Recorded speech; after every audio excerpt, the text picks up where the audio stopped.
Ai moi! Pojat-matka on saapunut tänään Roomaan. Niin kuin näette, Pyhän Jumalan katedraali. Katedraali on pyhitetty Zeukselle, joka on katolilaisten ylijumala. Tule mukaan.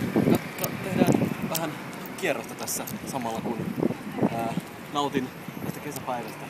Rooma on rakkauden kaupunki. Täällä kaikki ihmiset puhuvat ulkomainen kieltä, englantia, kreikkaa, italiaa, mitä vain. Niin kuin näette, täällä kaikki tekstitkin on englanniksi. Itse puhun monia kieliä ja hyvin. Tutti firmare.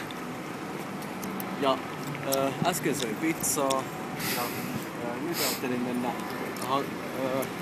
etsimään rakkautta tällä Vespalla, joka näkyy tässä. Nousen kohta sen selkään ja lähden matkalle kohti tulevaa. Tää on Rooma. Moi! Rudolf tässä Pojat-matkasta, terve! Olemme saapuneet tälle taivaallisen ylijumaluuden aukiolle. Kerron teille hetken päästä lisää.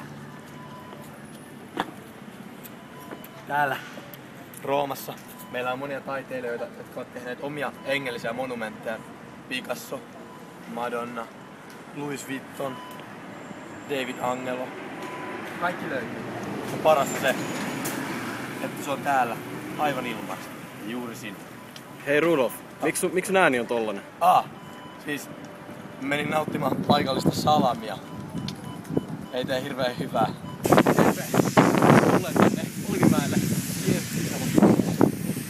Tämä on Pyhän supertuomion kirkko, jonne pyrin päästä. Hetkinen.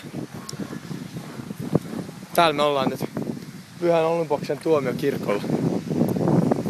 Kaikkialla sataa. Täällä ei tapahdu mitään. Timo! Timo! Timo!